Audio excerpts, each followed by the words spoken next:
I'm Mike Vardy.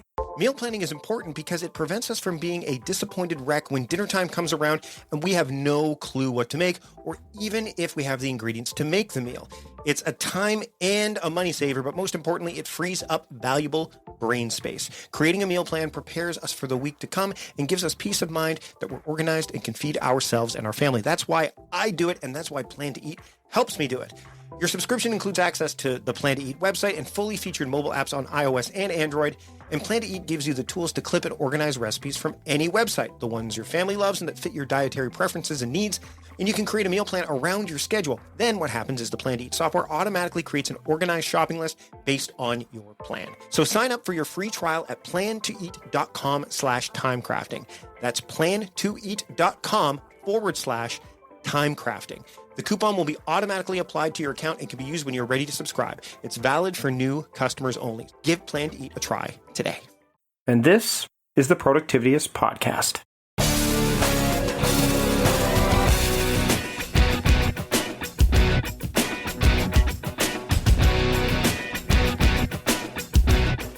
Welcome to the Productivityist Podcast. I am your host, Mike Vardy, and this week on the show, we have Andy Murphy, and I'm really excited to chat with him. Andy is the founder of Mindset by Design, and we're going to talk about designing your mindset, how NLP can help you, even if you're a bit skeptical about it, because you have a bit of a, it's got a bit of a, I won't say dirty, but, it does have a reputation that some people really love it, some people don't. It's very polarizing. And then the different things in our lives that can temporarily, even permanently alter your mindset. And then we talk about things like set points and a whole bunch of other really cool things. It was just a really, really great conversation. I enjoy chatting with someone who brings something a little bit different to the table. That's what Andy does on this episode. So stick around for this conversation, which is about to begin. My conversation with Andy Murphy here on the Productivityist Podcast. Enjoy.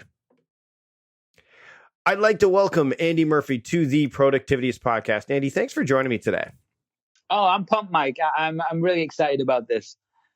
I want to talk today about this idea of mindset. And this is something that I focus a lot on with the people I work with, as well as just productivity in general, because a lot of it has to do with like the mindset. Most people just take a look at their to-do list and they just start cranking, right? They just they don't think about it very much, or they just think about, let's get as much done as possible, as quickly as possible. And then I can get to the things that really matter. So and I've spent some time looking at Carol Dweck's, growth mindset versus fixed mindset stuff. Like there's lots of stuff out there, but what you talk about is like the science of mindset. And I'd like to dive into that a little bit.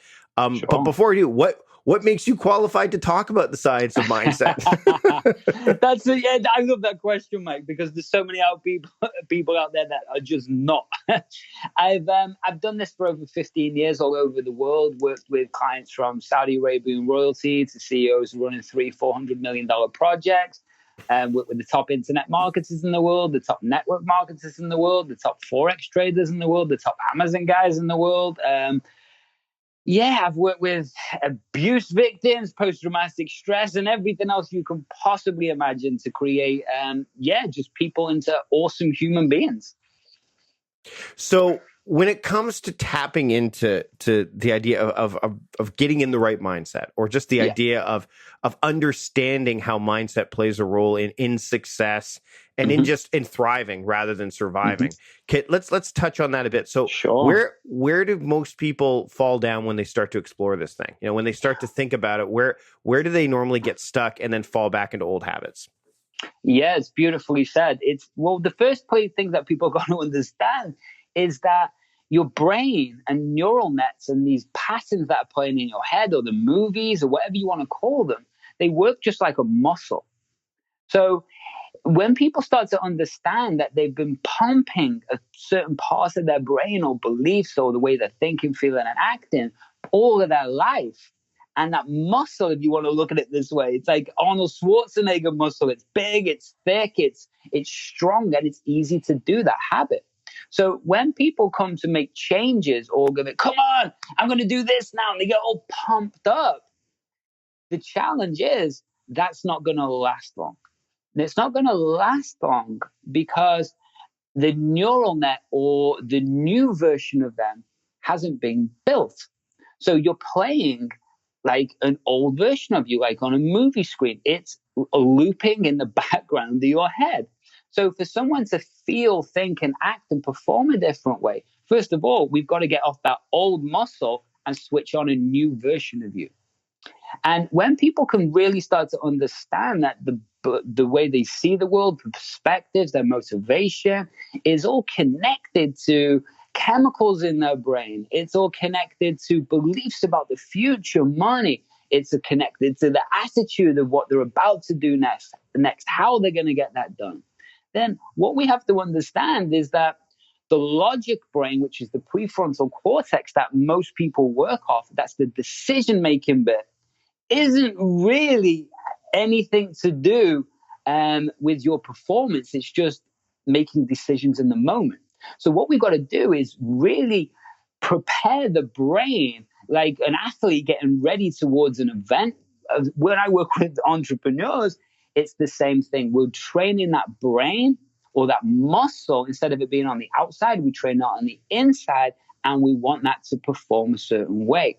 So the mistake that people make is not realizing that your brain, the chemicals, your filter system, and everything in it is directly affecting every single moment of your belief, your decisions, and your motivation. So one of the things you talk about on the website, we're going to link to that in the show notes, Mindset by Design, is the idea of neuro-linguistic programming, which is NLP, commonly known as NLP.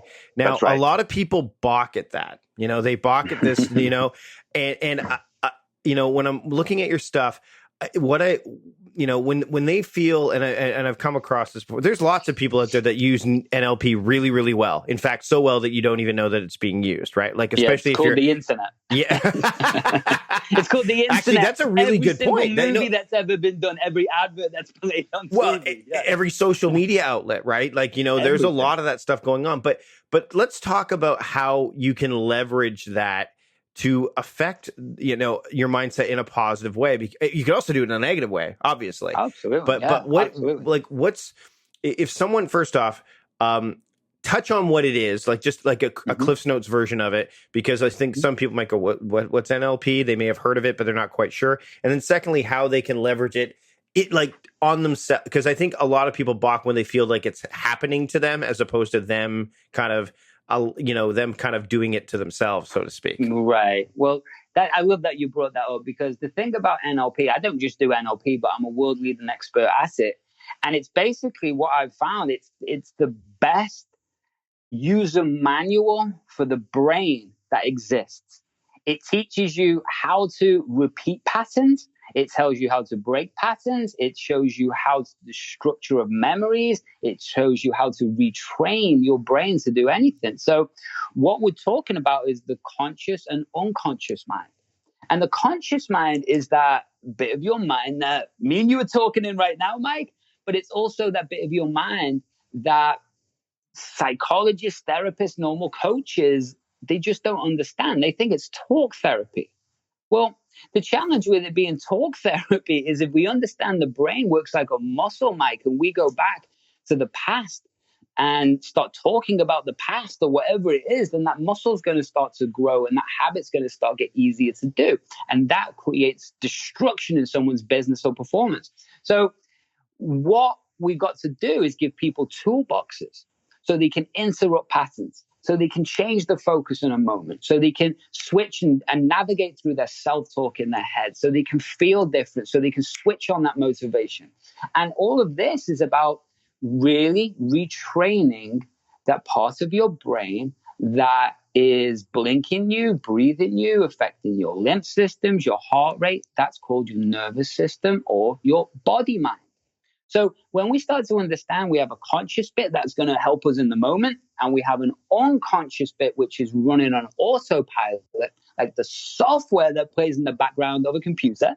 I describe it like this. It's like the software that plays in the background of your head. What the heck does that mean? It means it runs automatically, it gets outdated, and it makes you perform a certain way. So when you start to understand that all NLP is how to use the conscious and unconscious mind and recreate good behaviors or stop bad behaviors, then it starts to become much, much easier to understand. Now, because it is so powerful, because what we start using is language, and language inside our own head can destroy us or it can make us amazing, right? Mm-hmm. So what happens is that the pickup artistry industry many, many, many years ago got hold of this technology, this understanding, this skill, and they abused it, right? Yeah. Plain and simple. And it's like a knife. It can kill or it can cure you. It's the same thing. It's like with a doctor. So when we start to, instead of hurting people, we use this how to help ourselves, and then we use this skill of how to market. As long as what we're doing is helping people and serving people, then it's a beautiful thing. It's just like anything. People, people don't understand. They don't know what they don't know, Mike. Yeah, and they have an association with it based on. It's funny because I mean, again, as we're talking about this, I'm thinking about like Facebook. Like, there's a great example. I mean, even though it's not implicitly stated that they're taught, like there's this programming happening to you.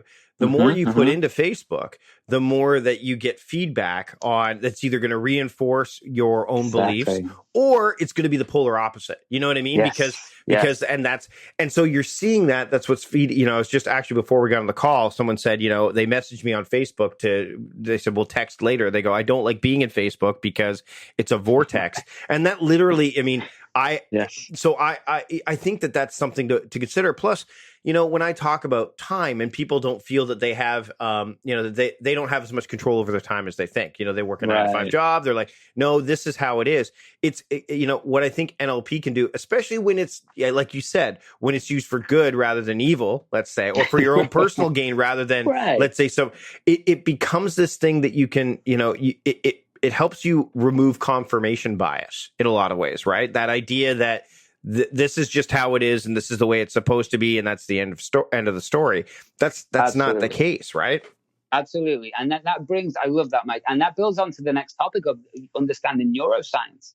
Because when we start to understand neuroscience and the concepts behind it, including something called neuroplasticity meaning the neural nets are completely 100% malleable. Just like DNA structure, if you want to go there. But it's outdated. People used to think things were fixed. Everything's flexible and movable. So it doesn't matter if a client I'm working with running a business that's doing $10 million a year. There's always a level above. And it's not necessarily money. It's their own growth. It's their own performance. It's their own contribution, significance, love and connection a certain way. So when we can start to understand this, then what does that mean? Let me explain. There's different versions of us. And that's what people need to understand, first of all. And so let's use an extreme example. Mike. Outside of business, let's talk about professional fighters, an extreme example. I worked with a lot of pro fighters in my day and also been a fighter. So what happens is that version of them that's about to step into that ring is very unique. If you imagine it as a bubble, that bubble thinks a certain way, feels a certain way, acts a certain way, has a certain breathing rate, heart rate, has a certain focus, certain internal dialogue, the nervous system is firing a certain way, and the chemicals in the brain are being released a certain way. That is a specific peak state. Okay? So that version of that person is not the same version or the same hat they put on as when they go and talk to the mum or they go on a date or they're trying to relax. These are all very different versions of them, very different bubbles, very different filter system in their brain, very different beliefs, and very different, just versions of them. So they perform a different way. So the version of you that's doing marketing is not necessarily the same version that's closing deals. That same version who's closing deals is not the same version who's hanging out with their family. So when we start to understand this, these are very specific bubbles of neural nets, each with their own filter, each with their own chemicals, each with their own level of performance. So when we start to understand that, then this is how I've taken, like talking about fighting, I've taken professional fighters who've lost 5 fights in a row and then they win a championship. Well, what's changed? right? Nothing. It's Mm-hmm. purely how their brain's responding. It's the same with another client, one of the top guys in the world with what they do. They were in 100 grand a month, doing well. But guess what? We changed their perspective. I retrained their brain. They did 10 million product launch that year. What changed? Did I teach the business strategies and skills? No. How the brain was responding and firing, and the perspective and what it can see is the difference that makes the difference. Like me and you, Mike, we could both be sitting there looking at the sunset, buddy, right? Don't know why the sunset, mate. But we can look at that sunset, and I could be completely caught up in my head, not even notice it really, but you could be looking at in absolute awe, absolutely mesmerized, and have a life-changing perspective in it. But we're both looking at the same sunset. So when we start to understand these things in every context of your life, this is why people work with me, because I create results. So it doesn't matter if I've worked with Hollywood, getting actors on a TV set. It doesn't matter if someone's doing an IPO. It just doesn't matter, man. All of our brain responds a certain way, and we can retrain it, just like a 100-meter runner in the Olympics. He's trained his muscles and legs and everything to be timed to perform and respond a certain way. Well, if we can do that in sales, if we can do that with confidence, if we can do that with expansive thinking about your business to scale it, then that's how we create performance, mate. If you've made it to this point in the episode, I've got to assume you like it. And I would imagine that you've maybe looked at some of the past episodes we've featured here on the Productivityist podcast. If you've enjoyed past episodes or this one, what I'd love is to get a rating and a review in iTunes. Now, a rating alone is fine, but a review, what it does is provides context and some ideas as to what we can do to make the show better. When you leave a rating and review, it helps people find the show, and we're always looking at growing our audience and making the best possible productivity and time management podcast out there. Thanks so much. Really appreciate it. All right, we're going to go in a bit of a different direction. I had something I was going to talk about. We're going to save it for the bonus episode. I want to talk about gamification in the bonus episode. So for members, You're going to be able to get that. But I want to talk about because this has always been kind of in the back of my head. Whenever I see someone working with, whenever I see someone that's in a space where they want to alter their mindset, or they feel like they are on the precipice of something greater and they don't know the next steps. What in your experience brings people to this level of I need to either work with you or I need to look into this. I need to figure out why, like, I've plateaued and how do I get past that plateau? Because I think, and again, this is for anybody. Like, I mean, I know we're talking about like super successful people here, and those super successful people at some point in time were just successful and maybe they weren't. Absolutely. So what push it? Is it failure? Is it stagnation? Is it like, what in your experience, what pushes people to this point of, okay, you know what? I've plateaued. It's time to get to the next level. And then further to that, because I'm going to add an addendum to that. What have you seen? What happens to those people like that don't embrace this kind of thing? Because some people will think, well, yeah, that's all well and good, but I'm just, it just feels like it's too far afield for me, or I'm going to look awkward if I start, reciting mantras or what have you. I'm not saying that's what you do, but there are some people that get caught up in the crowd of, I don't want to look like it, like, I don't want to look like an idiot in front of my friends or whatever. Because I've seen this with myself, for example. Like, I've seen that over the years, I've had some growth, I've evolved. And then as that happens, you end up being around different people that you weren't before. And you talked about the different versions of you. I mean, the other night I was having beers with my buddies who I've hung out with for years. And then the week prior, I'm in, New York City hanging out with people who are achieving at like high levels in their field. Two completely different groups of people. And I'm sitting there going, should I like, and this is what I think happens is I'm sitting with my friends having beer going, is this the best use of my time? And which is to me, like it's almost like an inhuman approach to that. But so I know that sounds like a lot to unpack, but no, it's the cool questions and cool points. I love it because it doesn't matter what someone's playing at. It's the same emotion. So if someone's stuck in a 9 to 5 job now and has an idea of what they want to do, creativity, but they don't know how to move forwards, what emotion are they in? Frustration, fear, confusion. And so it's the same thing with someone's running a massive business, right? Maybe they've plateaued a little bit, or the opposite also, Mike. Maybe they want to keep the consistency. So if someone's selling out there, and we know what that's like with selling, sometimes you're on, sometimes you're not, but understand that's pure states, that's changing state. But if we can maintain that peak state, then we create consistent performance. That's the difference, right? So what the same thing is, what I've found is an entrepreneur is a very certain type of human being, right? We have very similar attitudes, belief. We have something inside of us pulls us forwards to do something, and it takes risks. So when we're not moving forwards and we feel this intuition inside of us pulling us forwards, but we're not taking action, this creates frustration, it creates fear, and we can beat ourselves up. But what most people do, if they're not entrepreneurs or entrepreneurs, they stay in that pattern of beating themselves up because they can't see clear. They can't see clarity.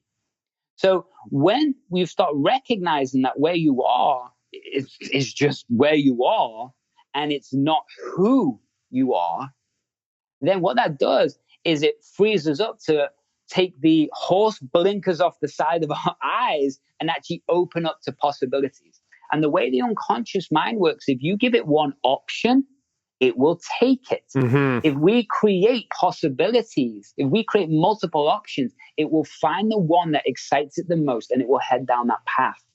So why does it create one option? Simply because one of the default settings of the unconscious mind is always to keep you safe. So it's always going to go back to its default setting, or what I call a set point. It's always going to go back to that original place where the boundary around what's possible is smaller, and your unconscious mind knows what's inside. So you can keep repeating those habits and feel safe. Doesn't mean you're happy. Doesn't mean you want change, but it just means you're going to go back to what feels safe.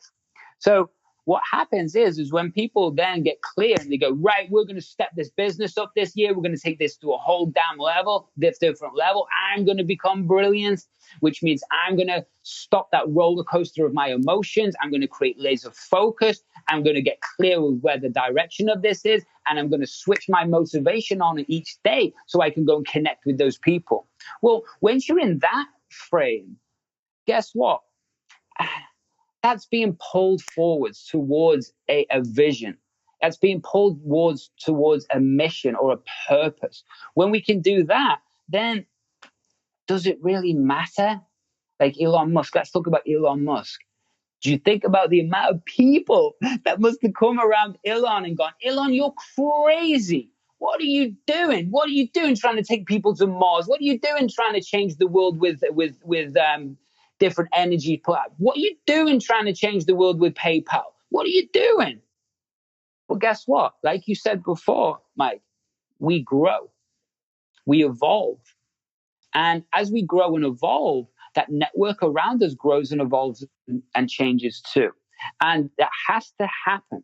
And the reason it has to happen is because, one, we've all heard the concept your network is your net worth, right? But what does that really mean? Because people say this stuff, but people don't understand what it means. We're actually activating something in our brain called mirror neurons. Mirror neurons, I won't go into the whole science and history behind it, but mirror neurons are designed so we can learn basically non-verbal communication skills real fast. This goes back to hunting, it goes back to fire skills, it goes back to a tribal part of our brain. So as we start to hang around with a new network, what that does is we start to mirror or model or copy their belief systems or views, their motivation and everything about them. So we start to perform like them. And we actually earn within 25% of the income that we hang around with the most. So suddenly that fear goes away. So it's different. For example, let's look at it this way. If you hung around with, I don't know, you've never drank a day in your life, and you go and start hanging around with people who drink, what you going to start doing, Mike? Going to start drinking, right? Mm-hmm. Yep. If you start going to hang around with people who are athletes and you've never trained a day in your life, what you going to start doing? You're going to start training. It's the same if you went and hung around with billionaires all day. You might not become a billionaire, but you're going to be well on your way. But why? The conversations are completely differently. Their focus is differently. The opportunities are completely differently between those three groups. So when we can start to understand whoever are around, what books we're reading, what movies we're watching, what TV programs, what YouTube channels we're watching is directly affecting how we feel and how our brain responds, then that's how we move forward. So don't embrace that. Once you understand the power of it, it just becomes silly. And that means those people wouldn't become high-performing entrepreneurs. They go back to their default setting of being safe and hang around with the people who they were hanging around with because they feel that they gain significance, love and connection from those people, which keeps them stuck instead of expanding into the world, leaning in, becoming the best version of them so they can share their message with the world. Big difference. It's there's so much more we can talk about, and it's we're gonna save some stuff for the bonus episode for sure, cool. Because there's lots of. And again, I want to talk about that idea of gamification and this process of getting unstuck when you feel like because I know it happens more than once, and I know you know that too. Andy, where can people find your work online so they can learn more about how you help people with designing their mindsets? Yeah, for sure. Easy. Just type Mindset by Design in Google. You can find that the podcast, there's like 170 plus episodes. You can find me all over Facebook. You just go to mindsetbydesign.co, so .co, and you will connect with me. Awesome. Andy, thanks so much for joining me today on the show. My pleasure, Mike.